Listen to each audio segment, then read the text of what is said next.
The holiday of Purim is right around the corner. Actually, it's 3 Sundays from today, and it's celebrated on 2 different days. On Sunday, which is the 14th of Adar, and that would be on March 24th. It's celebrated throughout the world and in most of the places in Israel, except on the day after, which is the 15th of Adar. It's called Shushan Purim. And the Jews of Shushan engaged in their defense against those who had come to destroy them, and were victorious on the 15th day of Adar as well. So that's called Shushan Purim. And the Jews in Jerusalem, or any city, a city that was walled in the time of the actual event, the miracle of Purim, they celebrated on the 15th.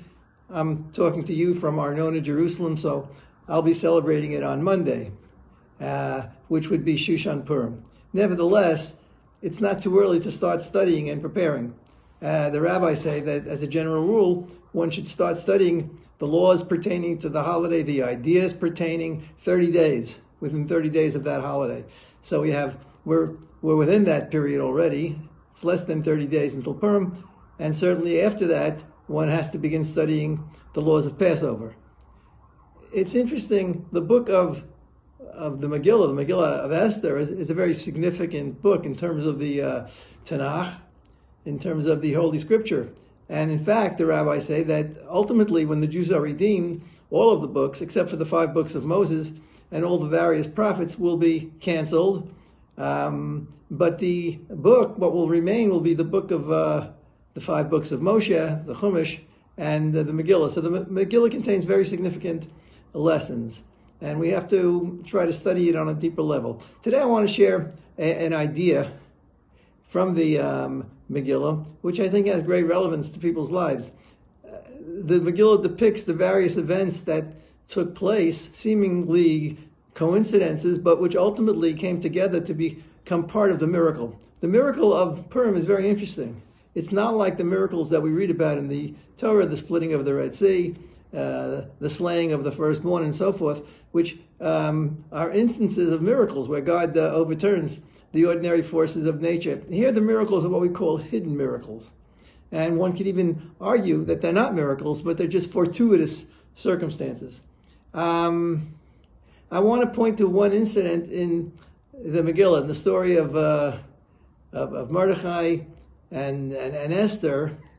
So we read that at the very beginning of the book, that Mordechai would hang out, basically, would make it a point to be around the court of the king, and he overheard these 2 individuals, Bigsan and Seresh, were plotting to assassinate the king, Achashverosh. And Mordechai was able to understand their language, because apparently they weren't that careful. They thought that nobody knew their language, but he did, because he was a member of the Sanhedrin, which is the Jewish high court, and members had to know all the languages of the world, because sometimes it was necessary to adjudicate a case. So he overheard them, and he reported it to Esther.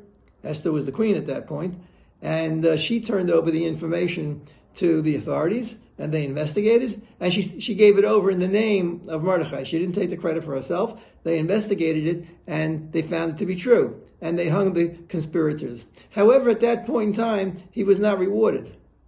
Nothing was done on his behalf. That comes up later on that night when the king couldn't sleep, and he reads about this, and then he asks, what reward was he given? So it's interesting. He was not recognized. He received nothing in return. Yet we don't have any sense that he was upset about that. He did it because it was the right thing to do. He was a loyal citizen, and he wanted to report this. Now, I think it's interesting. Ultimately, that became a major factor in the downfall of Haman and the saving of the Jews. So the fact that they didn't recognize or reward him turned out to be a good thing. Had they rewarded him at that point, so it would not have been an issue, and it would not have been one of the things that turned the king against Haman and led to the downfall of Haman. Now, we often find ourselves in that situation, that we do certain things and nobody really gives you the proper credit or the recognition and so forth, and we get very, very upset. which is natural, which we understand. However, you see from this that don't jump to hasty conclusions. Just because it wasn't recognized at the time doesn't mean it's of no consequence. It could come out in a very strange way and turn out to be a much, much greater thing than you could have imagined. That's what we see over here. The failure to reward him was not a bad thing. To the contrary, it was a very great thing and led to the salvation of the Jews. So that's something we should keep in mind.